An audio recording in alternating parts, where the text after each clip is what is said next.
잠시 후 여러분은 남북관계와 통일을 위한 노력에 대해 모두 알 수 있습니다. 자, 그럼 로빈의 기록을 시작합니다. 한국사는 로빈. 6.25 전쟁 이후 남북 간의 적대감이 심화되면서 한반도의 분단 체제가 고착화되었습니다. 이승만 정부는 강력한 반공 정책을 추진하며 북진 통일을 주장하였습니다.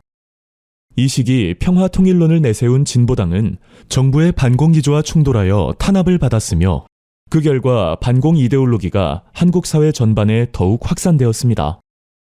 4.19 혁명 직후 수립된 장면 내각은 이전에 강경한 반공 기조에서 벗어나 UN 감시하에 남북 총선거를 통한 평화적 통일을 추진하였습니다.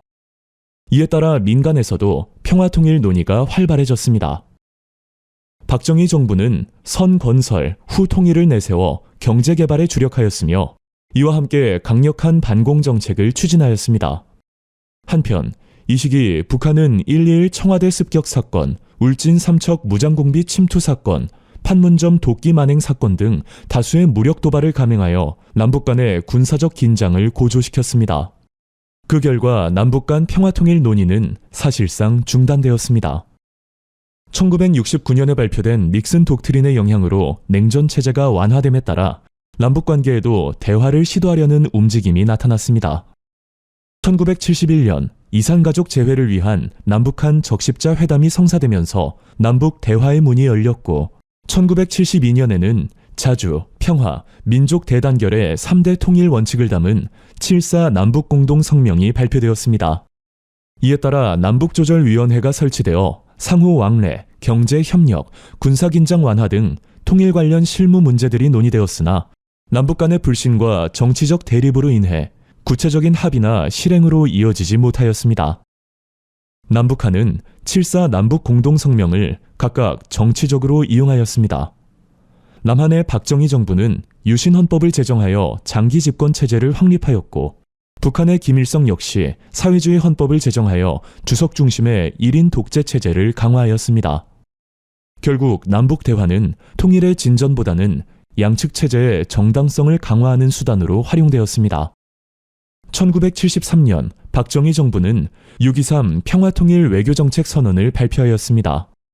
이 선언은 남북한이 서로의 체제를 인정하고 유엔에 동시 가입할 것을 제안하는 등 평화적 공존과 통일을 위한 외교적 방향을 제시하였으나 뚜렷한 성과를 거두지 못하였습니다.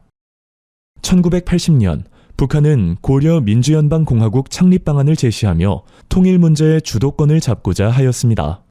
이에 전두환 정부는 1982년 민족화합 민주통일 방안을 발표하여 남북한 자유총선거를 통한 통일민주공화국 수립을 제안하였습니다. 이후 남북교류의 분위기가 조성되면서 1984년 서울에 대홍수가 발생하자 북한이 구호물자를 보내는 등 인도적 지원을 하였고 1985년에는 분단 이후 최초의 공식 이산가족 상봉과 예술단 교환 공연이 이루어졌습니다. 1987년 6월 민주항쟁을 계기로 민간 차원의 통일운동이 활발히 전개되었고 국제적으로는 냉전체제가 붕괴되기 시작하였습니다. 이러한 변화 속에서 노태우 정부는 1988년 민족 자존과 통일 번영을 위한 특별선언을 발표하여 북한을 적대적 대상이 아닌 협력의 동반자로 규정하고 남북 교류와 협력 확대의 뜻을 밝혔습니다.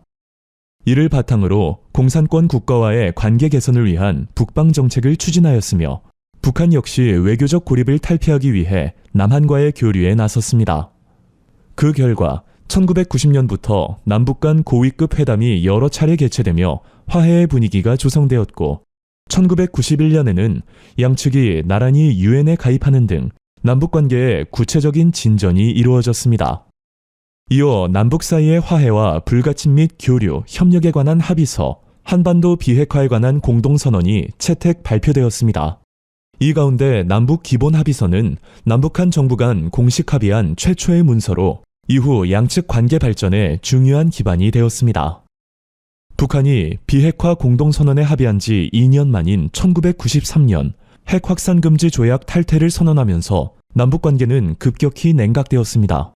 그러나 김영삼 정부는 1994년 민족공동체 통일 방안을 발표하여 화해와 협력, 남북연합, 통일국가 완성으로 이어지는 3단계 통일 구상을 제시하였습니다. 이후 1995년 북한이 수재로 심각한 식량난을 겪자 우리 정부는 인도적 차원에서 쌀을 무상 지원하였으며 북한의 핵 개발을 억제하고 한반도 평화를 유지하기 위한 국제 협력의 일환으로 경수로 원자력 발전소 건설 지원에도 참여하였습니다.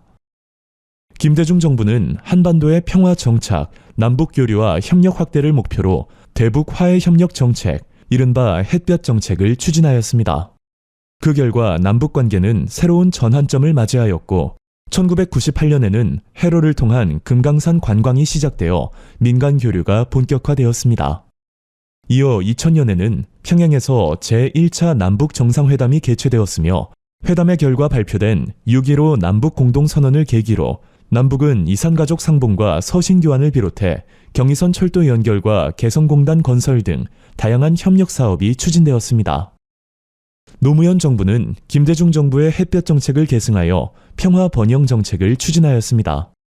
이에 2003년 6월에는 개성공단이 착공되었고 9월에는 금강산 육로 관광이 공식 개통되어 민간 교류가 확대되었습니다.